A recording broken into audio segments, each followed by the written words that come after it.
Hola, qué gusto estar aquí nuevamente para otra exploración a fondo. Hola, ¿qué tal? Un gusto como siempre. Bueno, ya conocen el concepto de este programa.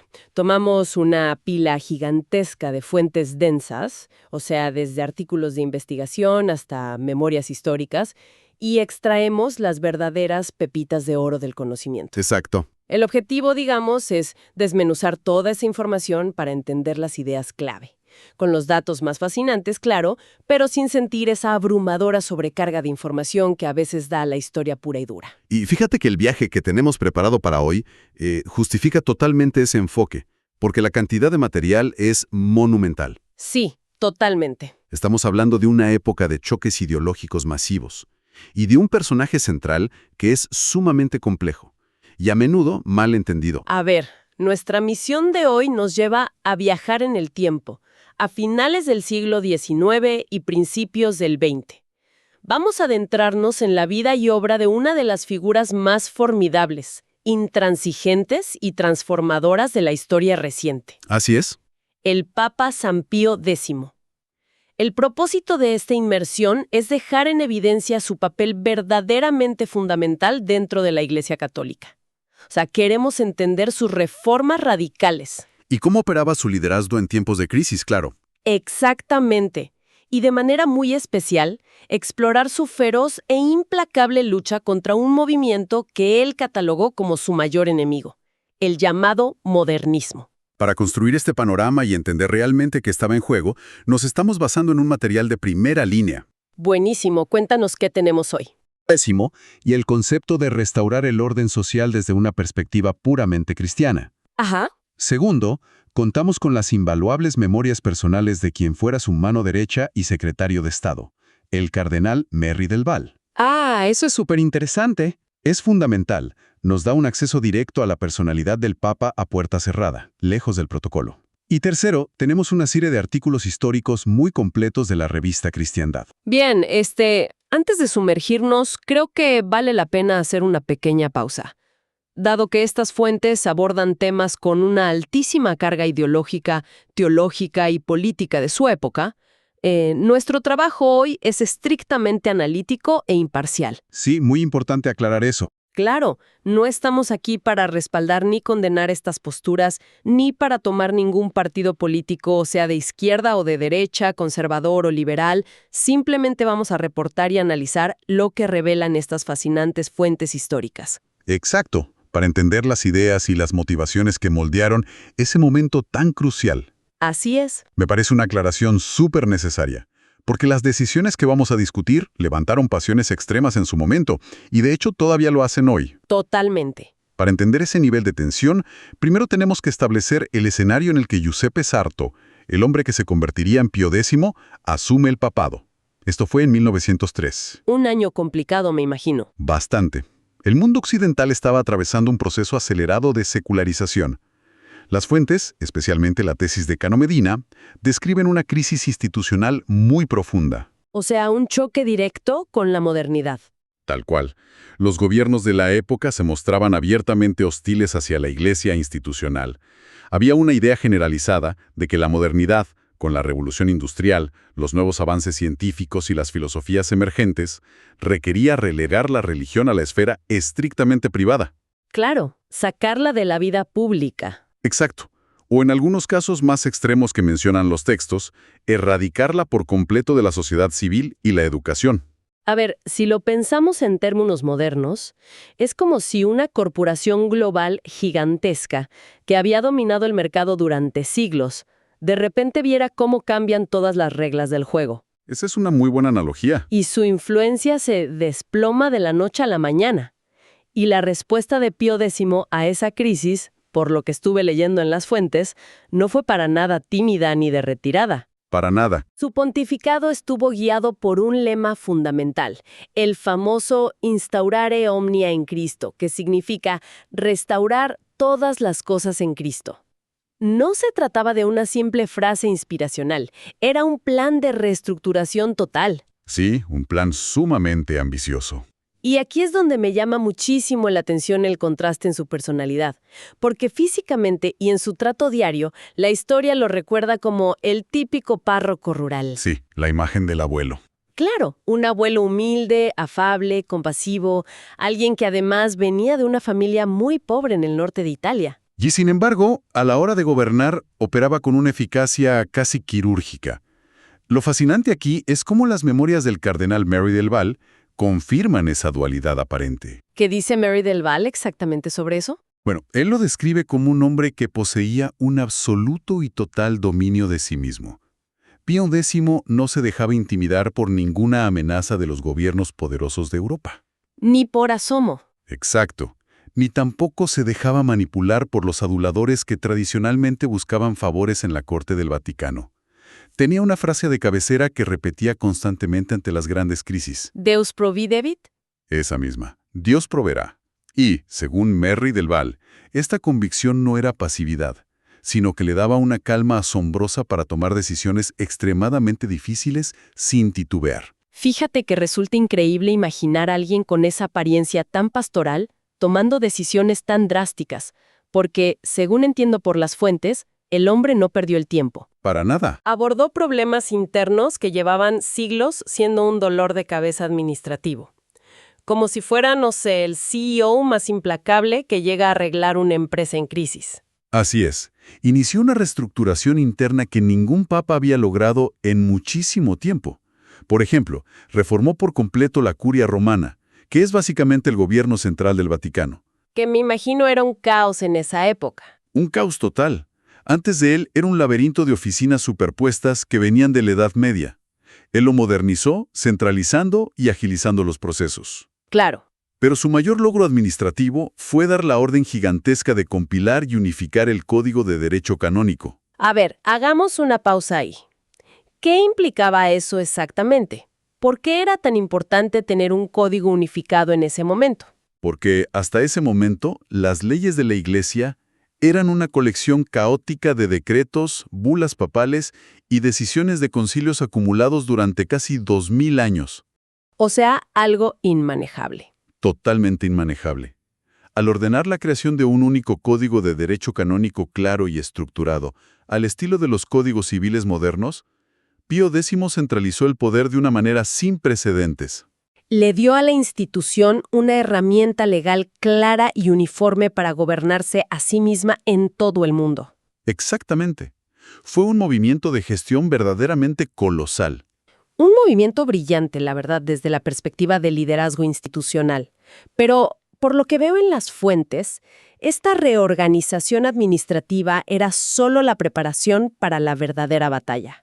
Así es. No venía de los ejércitos o de los políticos, sino de las ideas. Las ideas que se estaban infiltrando. Claro, ideas que entraban en las universidades y en los seminarios. Y eso nos lleva al núcleo de este análisis, que es su guerra total contra el modernismo. Exacto. Toda su estrategia de unificación legal y administrativa tenía como objetivo fortalecer a la Iglesia para enfrentar lo que él consideraba una amenaza existencial interna. Aquí es donde me surgen dudas, la verdad. A ver, cuéntame. Porque la palabra modernismo hoy en día nos suena a una corriente de arquitectura espectacular, a literatura vanguardista o simplemente a estar actualizado, a lo moderno. Claro, el término es engañoso hoy en día. Además, si leemos de qué se trataba en ese entonces, básicamente eran intelectuales intentando adaptar la teología tradicional a los descubrimientos de la ciencia moderna y los nuevos métodos históricos. Suena inofensivo, ¿verdad? Sí, para un hoyo contemporáneo eso suena bastante razonable. Incluso no diría que es necesario para que una institución tan antigua sobreviva. Entonces, ¿por qué Pío X lo vio como el villano definitivo? Esa es precisamente la tensión central de su papado.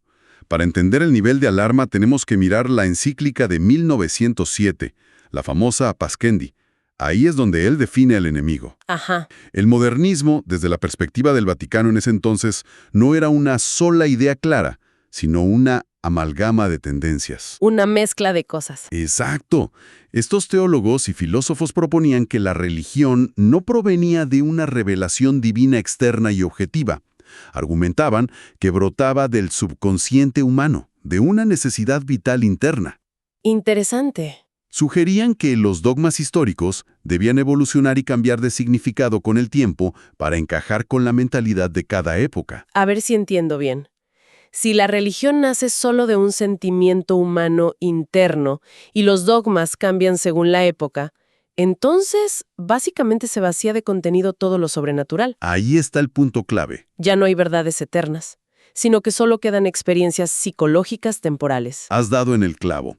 Por eso Pío X lo catalogó sin tapujos como la síntesis de todas las herejías. ¡Wow! Una frase súper fuerte. Muy fuerte. Su argumento era que, mientras las disputas del pasado cuestionaban un aspecto particular de la fe, el modernismo alteraba la raíz misma del edificio. Destruía la idea de que existía una verdad objetiva. Claro, cambiaba las reglas del juego por completo. Veía que si se permitía que el modernismo prosperara en los seminarios, la institución misma perdería su identidad. Se convertiría en una simple ONG o en un club filosófico dictado por las modas del momento. ¿Sabes? Se me ocurrió una analogía tecnológica. Es como si Apple, que tiene un ecosistema súper cerrado y controlado para garantizar su funcionamiento y su marca, de repente permitiera que cualquiera modifique el código fuente de su sistema operativo. Ajá. Y que lo hagan basándose en sus gustos personales. Al principio puede parecer más libre, más moderno, pero eventualmente el sistema colapsa y pierde por completo su esencia. Esa es una excelente forma de visualizar el riesgo institucional. Y es por eso que la reacción del Papa fue tan extrema. No se quedó de brazos cruzados, eso seguro. Para nada. No se limitó a escribir una carta expresando preocupación filosófica. Pasó a la ofensiva total. Primero, el Vaticano emitió un decreto, el Lamentable, condenando específicamente 65 proposiciones o ideas modernistas concretas. Una lista negra de ideas, básicamente. Exacto. Y luego, en 1910, llegó el golpe más fuerte de todos, la imposición de un juramento antimodernista. Espera, un juramento obligatorio para todos. Eso suena inaudito. Fue un evento sin precedentes en la historia reciente de la Iglesia. Exigir que todos los profesores, obispos y clérigos juren rechazar una filosofía en particular, ¿no generó eso una ola de paranoia dentro de la organización? A mí me suena algo casi distópico. Bueno, generó muchísima tensión interna, sin duda alguna. Las fuentes que revisamos documentan que fue una táctica de choque diseñada específicamente para obligar a los intelectuales a tomar una posición pública y clara. O estás conmigo o estás en mi contra. Básicamente, Pío X creía que el mayor peligro del modernismo era que sus partidarios se escondían dentro de la estructura, usando lenguaje católico tradicional, pero dándole un significado completamente nuevo. Claro, el enemigo en casa. Por lo tanto, el juramento era una forma de trazar una línea roja innegociable. Y me imagino que él no orquestó esta tremenda purga ideológica en solitario. Debió tener un círculo de confianza. Por supuesto que no estaba solo. Los artículos de la revista Cristiandad destacan a un aliado fundamental en toda esta campaña, que fue el cardenal de origen español Vives y Tutó. Ah, el estratega detrás de escena. Él fue el gran arquitecto intelectual detrás de la identificación de estos errores teológicos. Su agudeza analítica fue clave para rastrear las ramificaciones del modernismo en los distintos textos. Debían ser muy cercanos. Muchísimo. La colaboración y la confianza entre el Papa y el cardenal eran tan profundas que, cuando Vives y Tutó falleció en medio de esta crisis, Pío X exclamó con un dolor genuino que habían perdido al amigo más fiel de la Santa Sede. ¡Qué fuerte! Es un detalle que nos muestra la tremenda presión humana que conllevaba esta batalla interna. No eran solo documentos, eran personas lidiando con el peso del mundo. Exacto. Pero a nivel estratégico, castigar el error no es suficiente si no ofreces un reemplazo sólido. O sea, si quitas la filosofía moderna de las universidades católicas y de los seminarios, ¿con qué llenas ese inmenso vacío? Esa era la segunda parte de su plan y fue igual de metódica. Pío X sabía que necesitaba dotar al clero de una armadura intelectual sólida e impermeable. ¿Y cuál fue esa armadura? Su solución fue exigir, con fuerza de ley, un retorno absoluto a la filosofía de Santo Tomás de Aquino, lo que se conoce como el tomismo. Ah, volver a los clásicos. A través del documento Doctoris Angelici, estableció las famosas 24 tesis tomistas como la base obligatoria para todos los estudios sacerdotales. ¿Y qué significa eso en la práctica? Porque, siendo honestos, volver a un pensador de la Edad Media sonaba, especialmente para los críticos progresistas de la época, a un salto gigantesco hacia atrás. Para sus críticos, ciertamente lo era. Era visto como un retroceso. Pero la clave del tomismo, y la razón por la que Pío X lo consideraba el antídoto perfecto, es que sostiene que la verdad es objetiva. Ajá, lo contrario al modernismo. Exactamente. Sostiene que la realidad existe fuera de la mente humana y que podemos conocerla a través de la razón. Era el contraste directo y contundente al subjetivismo moderno, que proponía que la verdad dependía del sentimiento interior de cada persona. Claro, él quería mentes estructuradas. Quería que los futuros líderes de la Iglesia tuvieran una estructura mental lógica y sumamente rigurosa. Todo con el objetivo de que las ideas modernas resbalaran sobre ellos como agua sobre piedra. Fíjate que con todas estas purgas, juramentos obligatorios y esta rigidez filosófica tan marcada, Pío X suena un líder casi temible.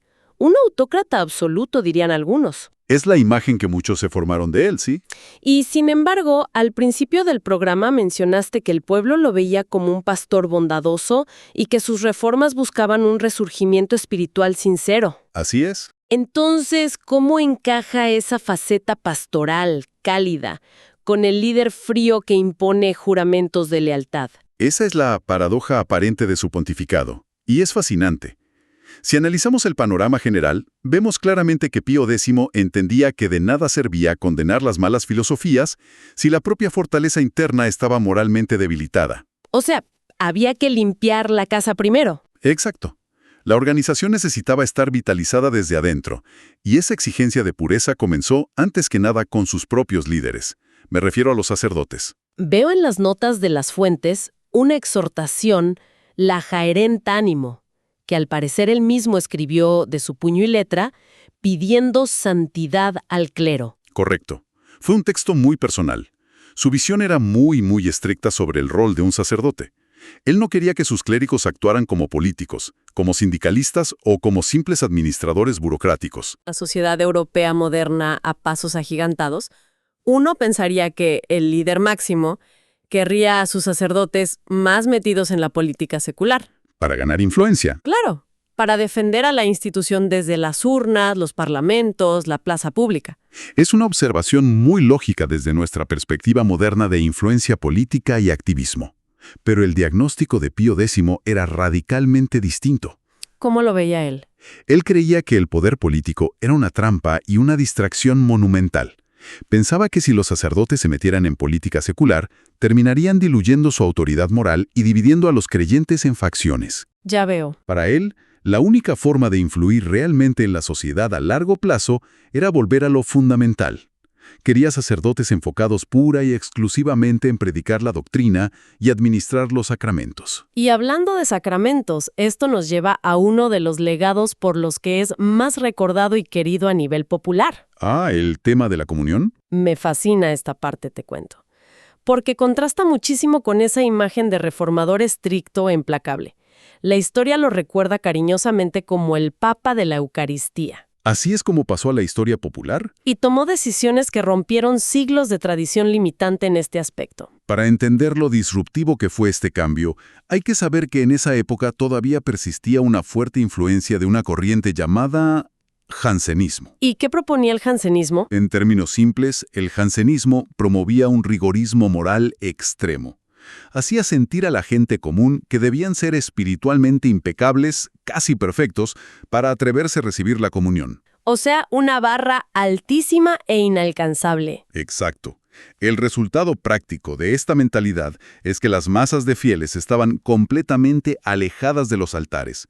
No comulgaban por miedo o simplemente por sentirse indignas de hacerlo. Y Pío X llega y básicamente derriba ese muro invisible de un plumazo. Totalmente. Promovió intensamente que todos los fieles comulgaran frecuentemente, incluso a diario, argumentando algo precioso: que la Eucaristía no era un premio para los perfectos, sino la medicina para los débiles. Una visión mucho más compasiva, enorme para la época. Imaginar el impacto social de esto es increíble. O sea, de la noche a la mañana, las ceremonias de las iglesias se llenaron de niños y de familias enteras participando. Fue un movimiento pastoral brillante. Revitalizó por completo el tejido espiritual de las parroquias y conectó a la jerarquía, que parecía tan lejana, directamente con las familias de a pie. Y es que esa decisión nos muestra que su rigidez no era por amor a la dureza en sí misma, sino para proteger lo que él consideraba verdaderamente sagrado. Así es. Quería proteger el núcleo doctrinal de la fe, pero al mismo tiempo abrir las puertas de la gracia a todo el mundo de forma práctica. Y ese mismo deseo de dignidad y elevación espiritual se aplicó también a cómo debían verse y sonar las iglesias. Fíjate que aquí es donde tengo que mencionar la famosa anécdota de los trapos rojos. Ah, los Stracci Rossi, sí, es buenísima. Me parece que retrata perfectamente su personalidad directa y sin filtros. Las memorias de Merry del Val cuentan que Pío X detestaba profundamente una costumbre que estaba muy arraigada en Italia. Cuéntanos de qué se trataba. Resulta que en los días de fiesta grande, las parroquias solían cubrir los hermosos e históricos pilares de mármol de las iglesias con unas telas o cortinajes baratos de color rojo, y el Papa los llamaba despectivamente los stracci rossi, o sea, los trapos rojos. No le gustaba nada la ostentación falsa. Sencillamente no lo soportaba. Su mensaje era súper claro: respeten la arquitectura auténtica. Exigía una dignidad sobria en el culto, sin adornos teatrales baratos que distrajeran de lo esencial. Y esa búsqueda de autenticidad y sobriedad se extendió de manera muy potente a la música sagra también. ¿Qué pasaba con la música en ese entonces? En esa época, las misas en las grandes iglesias parecían más bien salas de ópera. Se interpretaba música teatral, extravagante, con solistas que básicamente daban un concierto y distraían a los asistentes de la oración. Todo un espectáculo. Pío X intervino con muchísima dureza en este tema. Expulsó esas composiciones mundanas y devolvió el canto gregoriano a su lugar central. Valoraba el gregoriano porque era sobrio, místico y estaba enfocado completamente en la letra sagrada. Lo instauró como el modelo supremo de la música eclesiástica. Todo esto nos dibuja a un líder absolutamente obsesionado con consolidar y purificar la identidad de su institución hacia adentro. Sin lugar a dudas. Pero aquí viene la gran pregunta. ¿Qué pasa cuando esa fortaleza recién disciplinada y purificada choca de frente con el inmenso poder de un Estado moderno y secular? Es un choque de trenes inminente. Totalmente. El bloque de fuentes detalla la crisis en Francia alrededor de 1905 y sinceramente al leerlo parece un guión de película de suspenso. Es probablemente la mayor prueba de fuego de su liderazgo político a nivel internacional. ¿Qué fue lo que desató esta crisis exactamente? En 1905, el gobierno francés, impulsado por una fuerte agenda política laicista, promulgó la Ley de Separación de la Iglesia y el Estado. Pero ojo, no fue solo una separación amistosa o administrativa. No, fue bastante agresiva por lo que leí. Muy agresiva. La ley exigía que todas las propiedades materiales de la Iglesia en Francia debían ser administradas a partir de ese momento por asociaciones de culto. Y estamos hablando de absolutamente todo, ¿verdad? Todo, desde las imponentes catedrales históricas como Notre Dame hasta los seminarios, las escuelas y las pequeñas casas parroquiales en los pueblos. Todo pasaba a manos de asociaciones civiles compuestas por laicos. A ver, dimensionemos esto para quienes nos escuchan. El Estado le estaba diciendo a la Iglesia: si quieren seguir usando las abadías o mantener sus fuentes de ingresos, tienen que entregar el control administrativo a comités locales de ciudadanos laicos. Exactamente. Ignorando por completo la autoridad tradicional de los obispos. Básicamente, el gobierno quería forzar una democratización organizativa usando el patrimonio económico como chantaje. Es el resumen perfecto. La lógica del gobierno francés era atrapar a la jerarquía en un callejón sin salida. Muchos dentro del episcopado francés, e incluso asesores dentro del propio Vaticano, entraron en pánico absoluto. Es que perder todo eso es la ruina. Claro, por miedo a perder un patrimonio incalculable, la mayoría de sus asesores le rogaron al Papa que llegara a un acuerdo diplomático. Le pedían que cediera al menos parcialmente para salvar los edificios y asegurar los ingresos de los miles de sacerdotes franceses. ¿Y cómo reaccionó Pío X ante esa presión tan monumental de sus propios asesores? Se negó en rotundo. No hubo espacio para la negociación en esto. Para Pío X, la estructura jerárquica de la Iglesia, liderada por obispos y no por asambleas civiles, era de origen divino. Y por lo tanto, era totalmente innegociable. No iba a ceder el timón. No estaba dispuesto a ceder el control interno al Estado, sin importar el costo financiero que esto implicara. Fíjate que la decisión que tomó es de las más radicales que he leído en todo este material.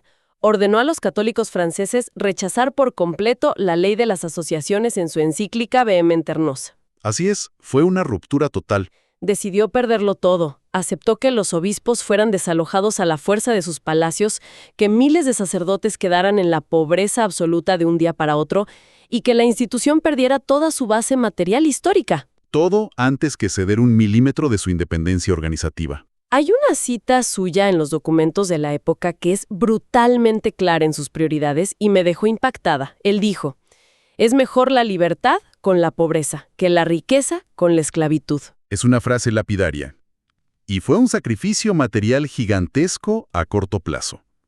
Pero si analizamos las consecuencias a largo plazo, nos damos cuenta de que fue una jugada maestra de autonomía institucional. ¿Por qué lo dices? Porque esa decisión ciertamente aisló a la Iglesia económicamente, los dejó en la calle, pero logró erradicar de un plumazo lo que históricamente se llamaba galicanismo. Ah, el famoso galicanismo. ¿Podemos explicar brevemente qué es eso para que quede súper claro? Claro. El galicanismo era una tradición histórica y política en Francia, donde el rey, o el Estado francés en su versión republicana, tenía un control enorme sobre la iglesia local. Limitaban la autoridad del Papa y siempre tenían la última palabra en el nombramiento de los obispos. O sea, la iglesia francesa respondía más a París que a Roma. Históricamente sí. Al rechazar la ley y perder los privilegios estatales y los edificios, en 1905, Pío X rompió esas cadenas de dependencia para siempre. Al no haber ya un concordato ni apoyo económico estatal, el Papa ganó, por primera vez en siglos, la libertad total para nombrar a los obispos franceses directamente. Sin tener que pedirle permiso al gobierno de turno. Exactamente, sin ninguna interferencia del gobierno secular. Perdió los ladrillos, perdió los palacios, pero aseguró el control absoluto sobre la cadena de mando. ¡Wow! Es un estudio de caso fascinante sobre tener una visión a largo plazo frente a unas pérdidas desastrosas a corto plazo. ¿Lo es? Y esa misma visión de estricta independencia y control jerárquico se aplicó a cómo los ciudadanos católicos debían actuar en la arena política. Porque si bien él animaba a los laicos a ser parte de la acción católica y mejorar la sociedad, trazó un límite de hierro sobre el propósito de esa acción. Claro, no quería que se mezclaran las aguas. Y creo que eso explica su contundente condena a un movimiento francés muy popular en ese entonces llamado Les Sillons. Exactamente. La encíclica Notre Charge Apostolique lo detalla muy bien. Les Sillons era un movimiento juvenil vibrante y masivo en Francia. Mezclaba el entusiasmo del catolicismo con ideales de democracia radical y política social. Sonaba bien en papel. Sí. Buscaban usar los principios cristianos para construir una nueva sociedad utópica basada en la fraternidad universal. Pero el gran problema, a los ojos de Roma, era que operaban al margen de la jerarquía de los obispos. Eran como una rueda suelta. Y para Pío X, mezclar la fe con un proyecto político y social autónomo era cruzar esa línea roja innegociable de la que hablábamos. Sí, ¿no lo iba a permitir? Lo disolvió argumentando que estaban diluyendo la religión para convertirla en un simple vehículo político terrenal. Para él, la verdadera civilización no era un invento democrático nuevo, sino la civilización cristiana fundamentada en el orden tradicional, y siempre bajo la estricta obediencia a la Iglesia. No toleró que se usara la etiqueta de católico para proyectos que escapaban a su control. A modo de síntesis de todo esto, creo que el material revisado hoy nos muestra que la figura de Pío X ha sido, a menudo, encasillada de manera muy simplista por la historia moderna. Completamente de acuerdo. A veces se le etiqueta únicamente como un reaccionario intransigente por su dura represión del modernismo y por frenar los movimientos sociopolíticos. Sin embargo, un análisis más profundo de todas estas fuentes revela otra cosa. Que fue un reformador gigantesco. Sí, fue en realidad uno de los reformadores prácticos más formidables de la historia institucional de la Iglesia. Sus acciones internas, como la monumental unificación del derecho canónico, la revolución pastoral en la recepción de la Eucaristía y la reorganización total del aparato central, construyeron una fortaleza súper sólida. Moldeó la estructura de mando del siglo XX. Y lo hizo de una manera mucho más duradera y asegurando una independencia mucho mayor que cualquier sutileza diplomática de sus predecesores o contemporáneos. Priorizó construir un bastión inexpugnable desde adentro, sacrificando lo que hubiera que sacrificar afuera. Y la verdad es que esto nos deja con una reflexión bastante profunda al cerrar esta exploración de hoy. A ver, te escucho. considerando cómo este líder centralizó la autoridad de manera tan férrea, cómo sacrificó inmensos bienes materiales por asegurar la independencia de su cadena de mando, y cómo exigió una unidad filosófica estricta, mediante juramentos, para proteger a su institución de un mundo moderno que cambiaba a una velocidad vertiginosa, resulta sumamente intrigante pensar en las instituciones de hoy en día. Sí, es un paralelo inevitable. Grandes instituciones históricas, ya sean religiosas, corporativas o estatales, tengan que imponer un dogma central rígido y trazar líneas rojas absolutas para poder sobrevivir a la avalancha de cambios constantes? Es una gran pregunta. ¿O será que esa misma rigidez, ese rechazo total a ceder el control o a evolucionar con los tiempos, es lo que eventualmente se convierte en su mayor vulnerabilidad ante una sociedad que, nos guste o no, no deja de evolucionar? Es una disyuntiva fascinante para cualquier líder actual. Es definitivamente una interrogante profunda para que todos reflexionen. Muchísimas gracias por acompañarnos en esta inmersión a fondo. Ha sido un viaje histórico increíble. Gracias a ti. Ha sido un placer desmenuzar toda esta historia. Hasta la próxima exploración.